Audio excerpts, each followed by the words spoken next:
Good morning and welcome. Thank you for joining me for today's webinar, which is Achieve More with Less Stress, a brain-based approach. For those of you who don't know me, I am Michelle McArthur-Morgan, founding partner of Jigsaw at Work Learning Consultancy and creator of the Jigsaw Discovery Tool and Behavioural Framework. My fascination in life is human behaviour. For 25 years now, I've studied the psychology of behaviour, and over the last 10 years have been drawn in to learn more about neuroscience and look at human behaviour from the perspective of neuroscience. It's these two disciplines that I actually use within my work with individuals and teams. I help them to understand themselves and others, to enable them to develop the skills needed for the future of work in the next norm, whatever that turns out to be. Ultimately, to build stronger, more agile and profitable businesses. In order to have sustained performance, we need to be at the top of our game. We need to have the ability to see trends emerging, to generate insights, those aha moments, and then be agile and adaptable enough to respond quickly. To do this, we need a workforce that knows how to leverage the power of the mind, that has the developed high-level cognitive skills, a workforce that is resilient, not feeling stressed or anxious or on the pathway to burnout, and a workplace that is psychologically safe. In our webinar today, we aim to address some of these issues. So today we're going to look at how we can support people to think and behave differently. And we're going to look at some brain-based solutions and tools to help develop psychological safety. Imagine if all our workplaces were filled with trust and people were allowed to be their authentic self and feel free to speak openly. I'm going to start by talking a little bit about what I call the brain basics and answer that question, why are our brains exploding at the moment? Why are 58% of managers worried about staff being on sick due to mental health impact of working, or due to mental health with the impacts of working in the lockdown situation? Why are over 50% of people concerned about being able to manage their own stress levels at the moment? Well, the brain has a very simple organizing principle: to maximize pleasure and minimize danger. All information coming into the brain is received as either being a threat or a reward. Pain or pleasure. We move towards the pleasure and away from the pain or the threat. Threats are processed faster, they are stronger, and the effects last longer in the brain than does the reward. So we need many more rewards than the threats that we are currently receiving.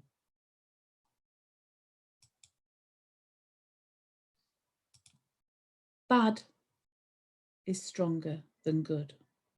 The status of the limbic system, our emotional brain, is 5 times that of the prefrontal cortex, which is our cognitive, rational or executive thinking brain. When the limbic system is in charge, it makes it very difficult for us to collaborate, to be creative, to make decisions.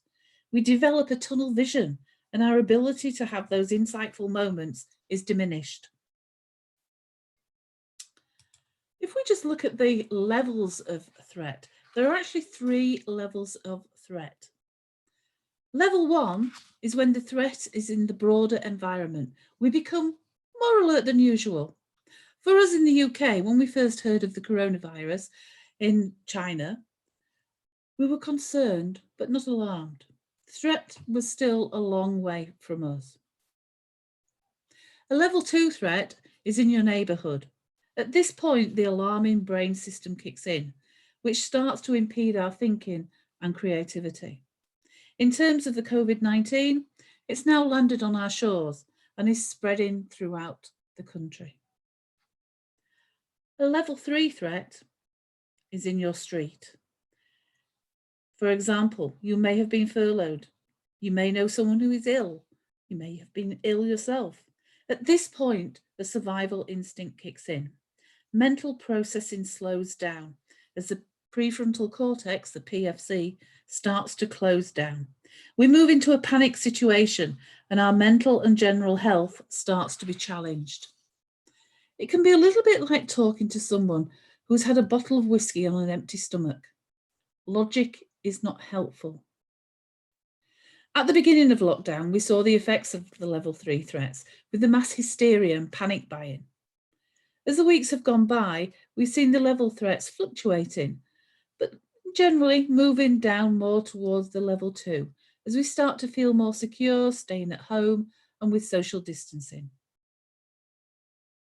As we now start to think about coming out of the lockdown, you may have noticed a stepping up again of the threat level. People are refusing to let their children go back to school, people fearing that their workplace will not be safe when they return. The leisure trade and transport trade are talking of it being years before business levels are back to what they were pre-COVID-19. Thinking about the challenges ahead, how can we support ourselves and our colleagues and team members to be at the top of the game, to give us all that best possible chance of economic recovery and security? It may or it may not surprise some of you that the biggest threats are social threats. Social acceptance is hardwired into our subconsciousness. Rejection is a real cause of social pain and distress. The dorsal anterior cingulate cortex, DACC, is part of the brain where physical pain shows up.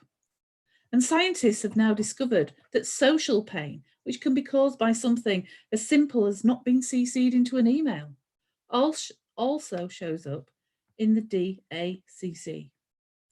And even more amazing, there is some evidence that taking a normal painkiller can actually dull down the social pain.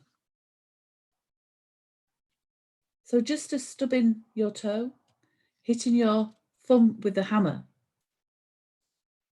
creates activity within the DACC, so does that social pain.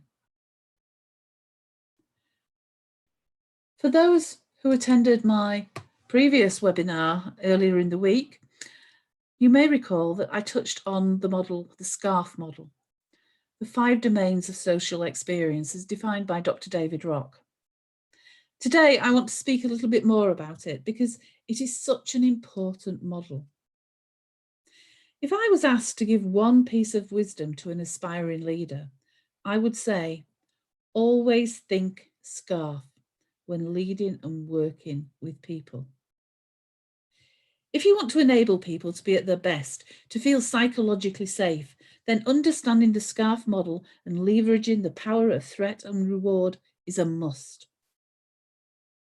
So if we just look at each one of those 5 social domains, status, that feeling of being valued, being asked for an opinion, perception of how we rank ourselves against our best self, our perception of how other people perceive us and rank us against other people.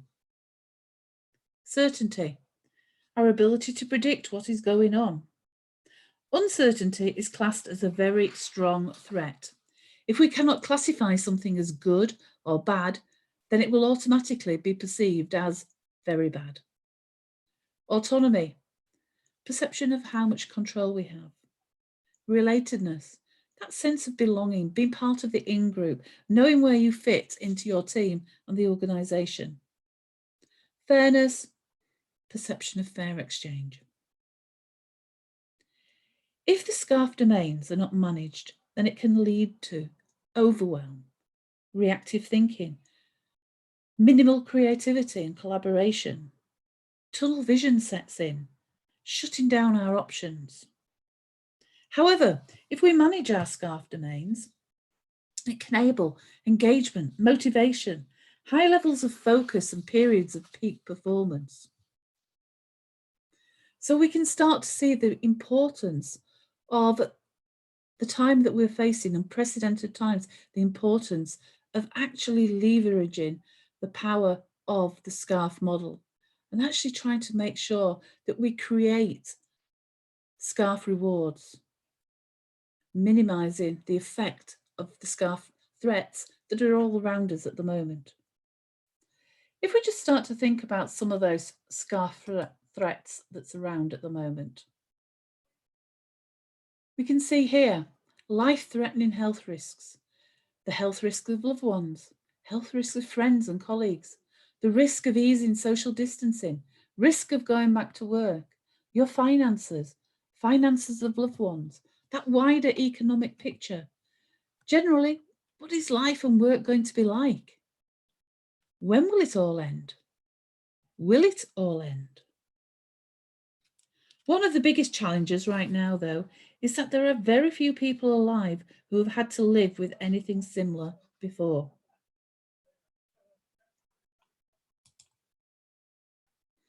Good leadership is critical to get our people and our organisations through the pandemic and to establish the next normal. Leaders have messages they have to cascade down to anyone who manages people. Leaders should help people mentally prepare for the unknown. They should steer people towards more adaptive actions. You may say, well, what do I mean by adaptive actions? Well, there are three types of actions. First of all, we have the under-reacting actions. I'm sure we've all see people who minimal empathy for the situation. They're underplaying, playing down the situation all the time, burying their heads in the sand, saying and doing nothing. We then have adaptive behaviour. When we are looking at adaptive behaviour, it's all about accepting the reality of the situation, helping ourselves and other people prepare for the worst, empathising with the situation we are in. The last type of action is overreacting. And that's where people are obsessing with what is going on. Constantly, BBC News, 24/7. Creating panic all around. Focusing in very much and obsessing about the issues, the problems, the threats. Creating that panic. At the moment, what we tend to be seeing is evidence of people swinging between underreacting and overreacting. And what we need to do, certainly within our organisations, is bring everybody towards being more adaptive, accepting the reality of the situation, whatever that situation is that your organisation is in, and then coming together collectively, creatively, to find a way forward. So if we return to the SCARF model and just look at what adaptive behaviour may well look like for the SCARF model. Status, there's probably not a lot that we can actually do in the current situation around status. Certainty. Find ways of increasing certainty, often and well. Communication is a great way of increasing certainty, especially if we communicate often and well. Communication to create certainty should be incremental. So, for example, we're going to have a Zoom meeting every Friday. We're going to have a Zoom meeting every Friday at 2 o'clock. We're going to have a Zoom meeting every Friday at 2 o'clock for an hour. We're going to have a Zoom meeting every Friday at 2 o'clock for an hour. And everyone will be asked to share a win they've had this week. Each time we say it, we add more certainty, small, incremental certainty rewards.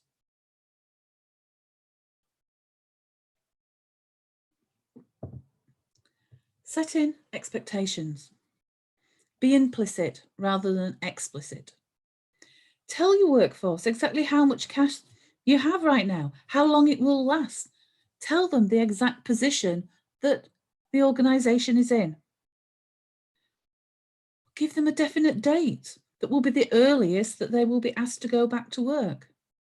I have a friend, and I was speaking to him the other day, and he was telling me how he's been contacted by his employers to say he will not be returning to work before the 21st of July.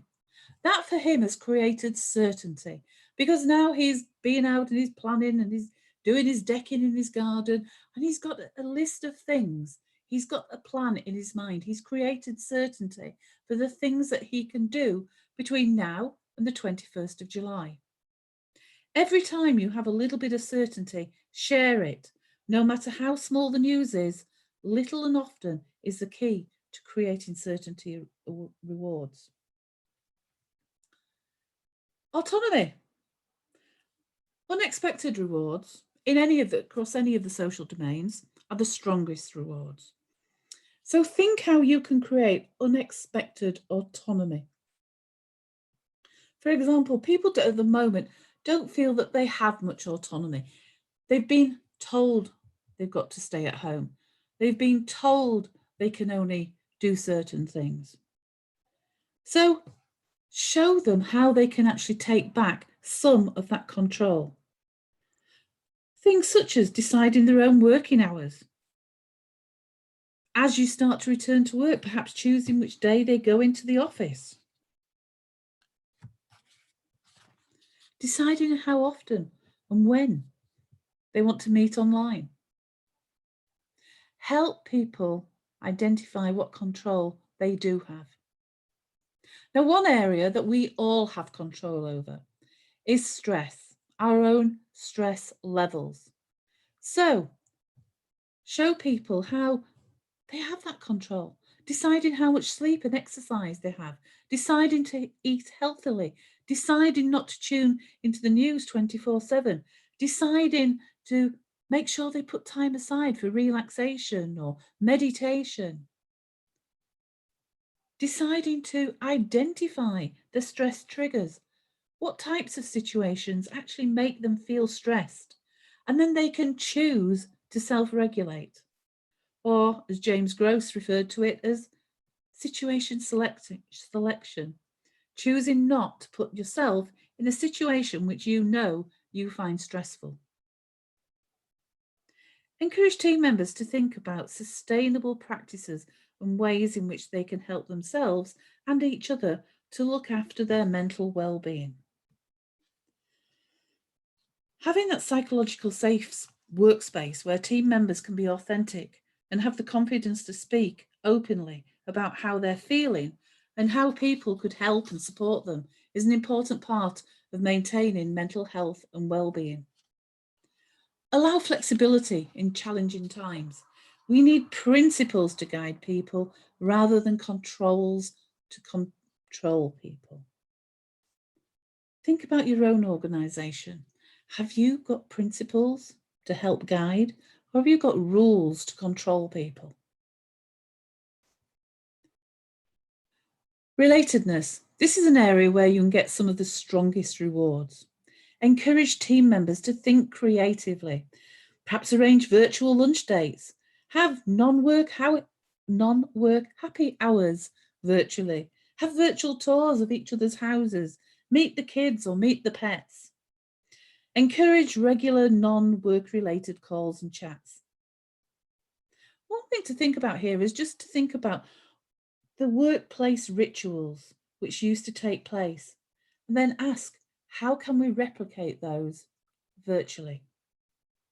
A particular favourite of mine I was told about the other week is, think back to when we were all in offices and we'd go along to whatever meetings, and we came out of those meetings, and very often one of the first things we did was, after we returned to the desk and put our bits and pieces down on the desk, we'd perhaps go and get a coffee, and we'd stop off on the way or perhaps meet in the kitchen with one of our colleagues who had been in that meeting, and we used to like to catch up and share our thoughts and experiences of the meeting. Now, for some people are actually missing that opportunity because obviously you can't do that in the same way with an online meeting.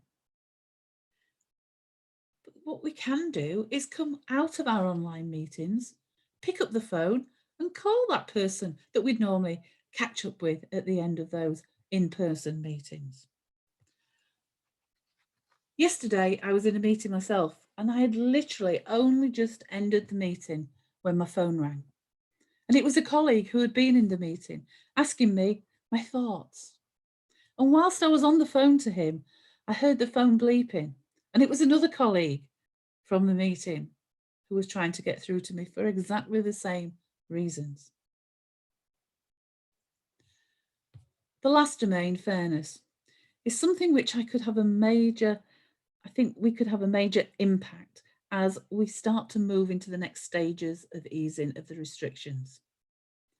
Leaders will need to think of ways in which they can do something really meaningful for people to even out those feelings of perceived unfairness. Knowing what to do, though, is not easy, and it may just be a case of having to ask people what would be helpful and meaningful for them.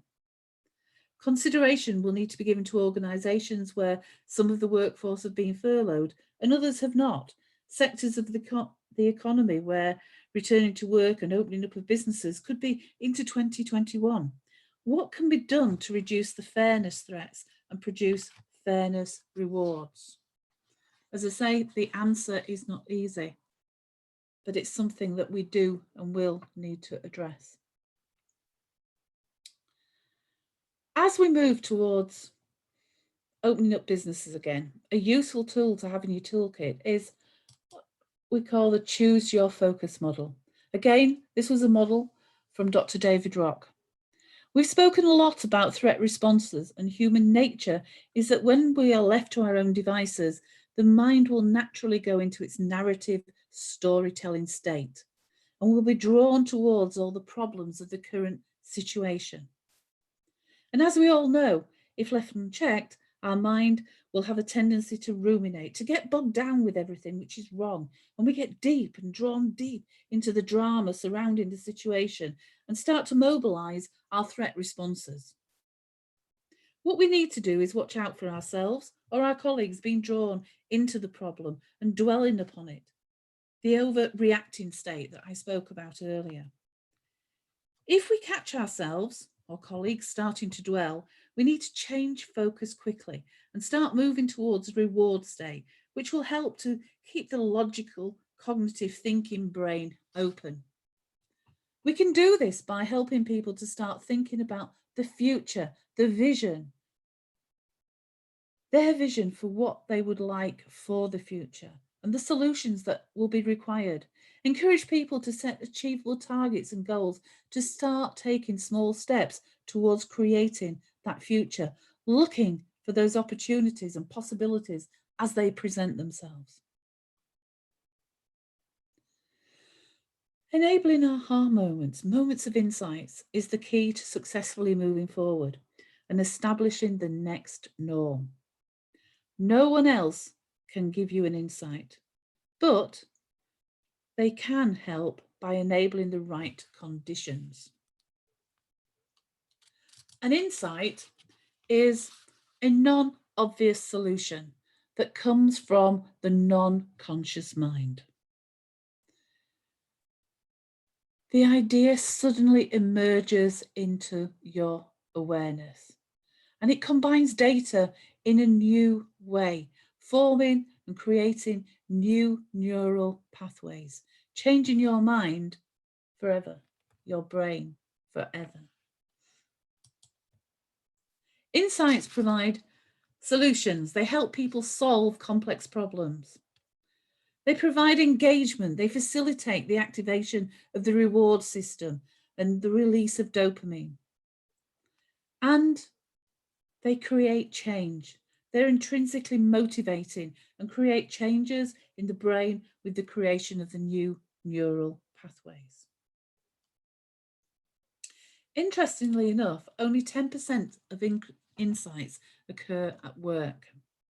The majority of people have their insights when they're out walking the dog, in the shower, listening to music, when the brain is in a relaxed state. But, as I said, only 10% of those insights actually occur in work. So, What can we do? What are the conditions that we need to have there to support that insight creation? Well, the first one is to provide quiet moments.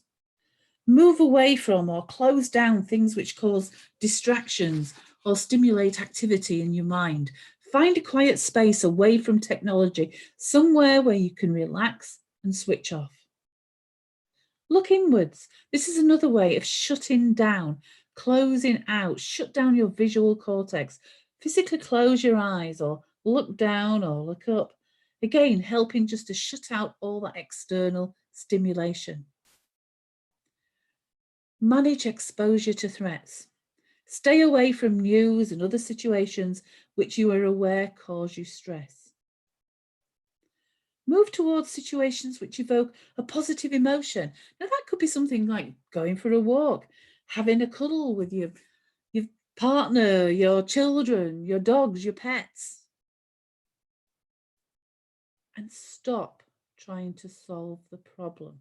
Now, that might sound a bit strange, but if we try too hard to consciously solve a problem, it actually creates a threat response, because the harder we try, the harder it becomes due to the stress levels, the threat response, because we're struggling to do this. So we're creating a threat response for ourselves, impeding the creation of that insight. If we look and think about change, there's actually two ways, two attitudes towards change. The mind can perceive change either as a threat, and if it perceives change as a threat, this causes distress, or as we commonly use the terminology, stress. However, if we perceive the change as a challenge, we don't perceive it as a threat, it's a challenge, something that we can overcome, then that is actually perceived by the brain as something that is good, eustress, good stress. Some of you will be familiar with the work of Heidi Grant and Carol Dweck around fixed and growth mindset. And mindset is about a person's ability to perform under difficulty. People who have a growth mindset actually under difficulty get active. They get motivated, they're engaged, they want to find those solutions. Whereas people who have more of a fixed mindset feel overwhelmed. They just give up. Our ability to solve problems, again, that growth mindset enables people to become more active, to look for the solutions. Whereas with the fixed mindset, it's that overwhelm and giving up. Our ability to learn from feedback is part of our mindset. And people with a growth mindset will actively, proactively ask for feedback, whereas people with a fixed mindset tend to avoid feedback. Now, don't get me wrong, fixed mindsets can be good in the right situation. Fixed mindsets are needed for survival because they're all about proof and demonstrating skills and performing better than others. That's survival of the fittest. But in these disruptive and unprecedented times we're in, a growth mindset is what is required. Growth mindsets see challenges, not threats. They're creative, resilient, they embrace challenge, they're persistent, and they seek out feedback so they can constantly be growing and developing. All of this leads to those superior levels of performance and well-being that we need right now to help us establish that new norm. Is it possible to change our mindset? Well, yeah, by what we do, how we do it, and when we do it. A few techniques that you might want to consider to help you do that. The first one is what we call instant habits. Instant habits are when Predetermined behaviours is about, having predetermined behaviours when specific conditions arise. So, for example, when situation X occurs, I will do Y. The situation and action become linked in the brain, and an automated behavioural response can be developed. So, if a new team member joins our virtual meeting, situation X, I will then ask them to share their role, talk to me, discuss how they're going to contribute towards the team. I will do Y. Labelling. A lot of work is done in this area by Matt Lieberman. Labelling is about attaching a single word to an emotion. And if simply by saying and expressing, labeling our emotions, saying that we are frightened, frustrated, reduces the stress experienced. And in reducing the stress, again, opens up our cognitive, logical thinking. Reappraising a situation, Kevin Oshner looked at the situation in a different, says, look at the situation in a different way. And humour can often be quite a good strategy in actually helping us to change our perspective of the situation. But other strategies you could use is things such as saying to a person, if this was happening to me, what would you tell me to do? So putting the boot on the other foot, as it were. What if you owned the company? What would you do? Direct experience is about being mindful of your wandering, ruminating mind, the narrative or default mind as it's often termed. And it's about being there in the present moment by moment, in the here and now. And if we spend time in the here and now, it helps to open up opportunities as they present themselves. So we're in the best place to take advantage, to see those emerging trends and to be able to react to them early, to take action. Last year, I think it was the CIPD conference I was at, and I heard somebody say in a presentation, you wouldn't feed a racehorse McDonald's. If we want to get the best from our mind, then we need to put the best in. There are 8 key habits that are required for a happy, healthy mind. The first one is sleep. Time asleep is used to refresh and rejuvenate the mind, to relax and repair muscles, to restore our energy. It's just learning superpower. And certainly getting the required level of sleep should be a high priority for everyone at the moment. Because one of the other things that sleep does is actually help to maintain our immune system. If we get too little sleep, it actually has a negative impact on our immune system. And at the moment, we all need good, strong, healthy immune systems. Eat well. We all know about eating food which is good for our brain health, such as oily fish, avocado, whole grain, nuts, seeds, blueberries. Remember to put those types of foods on your shopping list. Relaxation.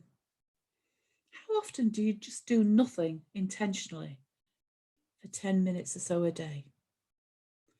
Again, the brain is vital that the brain has this just downtime. Focused attention. The brain is a naturally wandering organ.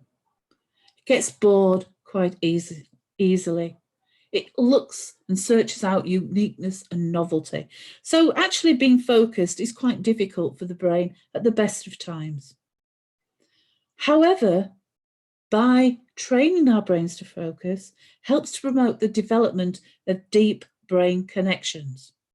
So try spending some time each day just focusing on a single task or goal and keep practicing that focused attention. It's important that we don't forget to play hard, to build in some time for those fun things that you enjoy doing, trying new things, doing things that are different. Socialising. There's still plenty of ways that we can socialise. Virtual meetups, a game of tennis with a friend perhaps. Now we can go out, certainly in England, a little bit more. A phone call to the family. Make sure you keep that social connection going. It's vital ingredient, a vital habit for our mental well-being. Exercise. 30 minutes a day, 3 to 5 times a week, is important for our mental well-being as well as our physical well-being. And the last one is reflection. Reflection helps us to integrate our mind by taking some quiet time to focus on what's going on for us, checking in with ourselves. What are our thoughts, our feelings, our sensations, our emotions? Just take that time to check in. Just want to give you a few other little tips that you can do to actually start and leverage the power of your mind. Please, please, please stop multitasking. If you are a multitasker, it's not something to be proud of. It's counterproductive. It creates stress responses, threat responses, rising your stress levels, closing down cognitive thinking, making it harder to do the very tasks and things that we need to be doing. Take a regular break. Every 90 minutes or so, your mind needs a regular break. And it tells you so. Because you go, do you know, I am thirsty, I'm hungry. We perhaps yawn, stretch. These are all the brain's ways of saying, stop, I need a break. Just 1 or 2 minutes is all it needs. But how often, when you think, I'm thirsty, you go, I'll just finish this and then. And 2 or 3 hours later, you realise that you never did get that drink. Manage your thoughts. Take responsibility for what you are focusing on. Remember that where you place your attention, where you place your energy is what you will get. So make sure you're focusing on the things that you do want rather than the things that you don't want. And the last one is a really, really important one, especially at this time. With so many of us now working from home, with so many of us now Zoom calls back to back.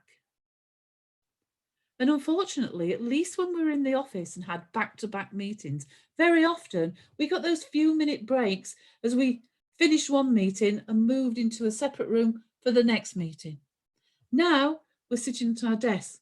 We leave a meeting and we open up the next one without even moving. It really is back to back. The brain is not designed to be constantly switched on. It needs downtime. So make sure you build in some technology-free time each day. I hope that you've got some useful tools and strategies that will help both you and your colleagues achieve more with less stress and be happy, healthy, and be able to perform well. Before I leave you, I'd just like to let you know about a workshop that we're doing. On the 25th of June, it's the first of our Healthy Minds Achieves More workshop. And in these workshops, there's going to be a series of workshops looking at different aspects of achieving a healthy mind and achieving performing more, easier, better, with less stress. Each one of the workshops will be a standalone module, but they will build up into a pathway of learning. We will be sending out further details on the workshops, so please do watch out for that in your inbox over the next few days. If you like what you've heard today, I hope that you will try to join us on the 25th of June because you will love the going deeper and delving deeper into what we've touched really the surface of today. I'd like to thank you for listening and hope that you will join us for some of our future webinars and workshops. Thank you.